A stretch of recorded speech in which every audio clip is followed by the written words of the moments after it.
So I'm going to share with you how I season and cook a turkey in this electric roaster that I have. And the reason why I use the electric roaster is because I want to keep my oven free. We just have one single oven to cook and bake bread and sweet potato casserole.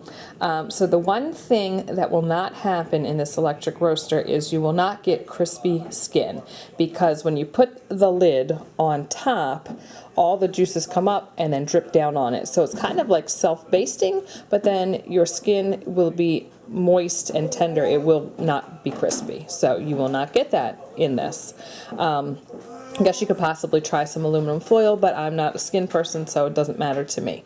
Where the legs come closer to the side, they might be crispy, but other than that, everything's going to be in general tender and moist. So the first thing that I'm going to do is I put it on 325. I put it on 325. You're going to cook between 325 and 350. I tend to go low, and then as towards the end, I might bump it up so it cooks a little faster. So the first thing I'm going to put in here is a little bit of Chardonnay, some white wine. You can hear it sizzling. And I'm going to add some vegetables to the bottom.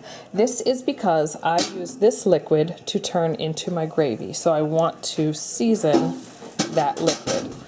And we will be putting more in. I'm also going to do a handful of carrots. The amount of celery and carrots just depends on your taste. How much you have in your fridge, how much you don't need, but they do turn out nice, so you can serve them around your turkey as well. And all of this will be strained. So I did a handful of carrots, celery, and onion and just sprinkled it around. So now I'm going to add my turkey. I have quartered up 1 orange and 1 lemon, just any type of citrus that you have, and I'm going to squeeze that on top and inside the cavity. I also have the organs, the neck, and then over here I think is the heart. And then I do put the liver, you can see the liver right down in there, because I like to eat it. And then that's a place where it can cook and it doesn't get stuck at all to the bottom of the pan. So I'm just going to take my citrus, squeeze it on top and on inside, and then once it's squeezed, I will just throw it down into the pan. So that's what I'm going to do to everything. I also like to throw some, once I've squeezed them, just into the hole.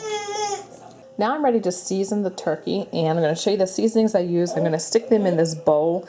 That way I don't have to use dirty hands to unscrew all the tops every time I want to put a new seasoning in. So I'm going to use a little bit of garlic powder. I'm also going to wind up putting some garlic cloves under the skin. I have parsley, sage, rosemary, and thyme, a little salt and pepper. And then for some liquid to make it stick, I'm going to add some more Chardonnay. I have a little bit of olive oil. And then I also do throw some chicken stock in there, so I have this better than bouillon, so I'll just water that down a little with some water. So right now, there's no measurements that I do. I just like to make a decent amount in here that will cover the skin, and remembering that it will drip down and flavor the juices that I will use to make the gravy. Got about a cup of water here with the chicken stock. You can just buy a can of chicken stock. I just didn't have any yet. This is what I had right now. So I'm just going to pour that on top. I'm just going to add some more liquid to the bottom of the pan. That will become our gravy. Get some on top if I want. Then I'm going to take a little bit more white wine. Inside. All the alcohol burn away, and it'll just have a nice flavor. And now I'm going to do the olive oil. I feel like this helps it stick to the skin, so I'm just going to drizzle some all over. And I've got my bowl of seasonings, and I have my garlic, a couple cloves of it, whatever you like. So I'm just going to, here, I'll show you what I do. Just going to take the seasonings and sprinkle all over, and then I'm going to use my hands to massage it and get the garlic and then some of these herbs under the skin, but that I can't show you because I got to turn the camera off, but I will show you when I'm finished. So you can see here that I've got all the herbs. I even pulled it back a little so you can see how I got under the skin right there with the spices. And then these lumps here are the garlic. So that is pretty much it. Maybe I'll sprinkle a little more wine or olive oil on it so the top's moist. But I'm just going to put the lid on it. So about this turkey, it's about 12 pounds. This is the smallest turkey I've ever cooked in here. The instructions say you can cook up to 18 pounds in this roaster, but I usually do a 21 to 22 pound bird, and it's fine, and it usually takes about 3.5 hours. I know everybody talks about different temperatures, but I just like to do, I think they say like 180, and the juices are clear for over here in the thigh and the dark meat, maybe like 160 or so for the breast. So I do have a digital thermometer that I do use. So right now it's 11:35. I just kind of take note of that, like 11:30. So I will check it in about an hour at 12:30. I also have a pot of water that I'm boiling, and that's what I use, and I showed it in the other video.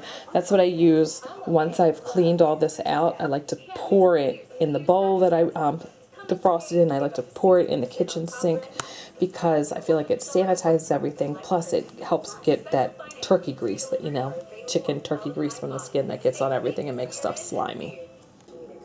It's 12:31, so pretty much an hour. And I still have it at 325. You can see that this is what the turkey looks like. So in general, it's still pretty white. So I am going to baste it because it hasn't started like condensing on the top of the lid yet. It's an hour and a half later. It's 2 o'clock, and you can see the steam, and you just heard, you know, the water hitting the side of the pan. The skin's kind of pulling back from the bone there. So still light colored, but still need to get cooked. It is 2:30, so it's been 3 hours, and you can see that I put my thermometer in, and it's at right under 162. So you can see that the breast is good. Yep, we're good there. And then in the thighs, what are we down to? So I like to get my thighs a little bit higher than that. So I'm going to keep this in for just a little bit more, probably an hour, just on this nice low 325. We don't plan on eating for a while, so I really am not in a hurry. But you can see that, you know, honestly, it's almost done. It's as simple as that. And you can see the skin still is, you know, it's not crispy. It doesn't happen in this roaster. But the wing area, you can see, dries out a little bit and gets a little bit crispy. So 3:30, been in for 4 hours. And here you go. This guy is sure finished. I'm going to take his temperature. But you can see what the skin looks like, what the wings look like right here, how the bone is exposed. And then all that good juice down at the bottom that I will ladle out and strain and use it to make gravy. And for my gravy, I kind of take a simple way out, but it's very flavorful. I just use the gravy packets, but then instead of the water, it calls for like a cup of water for a gravy packet. I use the liquid from here, and it has so much flavor. So I just took the turkey out, so just trying to share with you everything, all the stages and what it looks like. So this is what's left. I will maybe like ladle that out, and I have this nice OXO fat separator. And it's got the strainer, so it's great because all the big chunks of everything stay up top. And then here is the turkey. You can see it has darkened in color. And if I pull back, you can see the garlic. And then you can see the turkey breast. And